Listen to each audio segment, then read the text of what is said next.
Assembly సమావేశాల వేళ కొత్త సాంప్రదాయానికి మంత్రి లోకేష్ శ్రీకారం చుట్టనున్నారు. ఎమ్మెల్యేలు, ఎమ్మెల్సీల కుటుంబ సభ్యులతో ఆత్మీయ విందు సమావేశాలు ఏర్పాటు చేయనున్నారు. రోజుకు 7 ఎమ్మెల్యేలు, ఎమ్మెల్సీ సభ్యులతో డిన్నర్ చేయనున్నారు లోకేష్. నేతల యోగక్షేమాలు, సమస్యలు తెలుసుకుని పరిష్కారాలకు దిశానిర్దేశం చేయనున్నారు. రోజు సాయంత్రం ఒక్కో జిల్లా ఎమ్మెల్యేలతో భేటీ కావాలని లోకేష్ నిర్ణయించారు. ఇవాళ చిత్తూరు జిల్లా ఎమ్మెల్యేలతో లోకేష్ భేటీ కానున్నారు. ఉండవల్లిలోని క్యాంపు కార్యాలయంలో ఈ భేటీ జరగనుంది.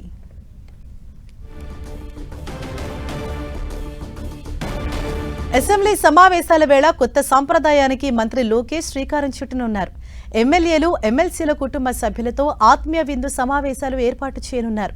రోజుకు 7 ఎమ్మెల్యేలు, ఎమ్మెల్సీ కుటుంబ సభ్యులతో డిన్నర్ చేయనున్నారు లోకేష్. నేతల యోగక్షేమాలు, వారి సమస్యలు తెలుసుకుని పరిష్కారాలకు దిశానిర్దేశం చేయనున్నారు. రోజు సాయంత్రం ఒక్కో జిల్లా ఎమ్మెల్యేలతో భేటీ కావాలని లోకేష్ నిర్ణయించారు. ఇవాళ చిత్తూరు జిల్లా ఎమ్మెల్యేలతో లోకేష్ భేటీ కానున్నారు. ఉండవల్లిలోని క్యాంపు కార్యాలయంలో ఈ భేటీ జరగనుంది.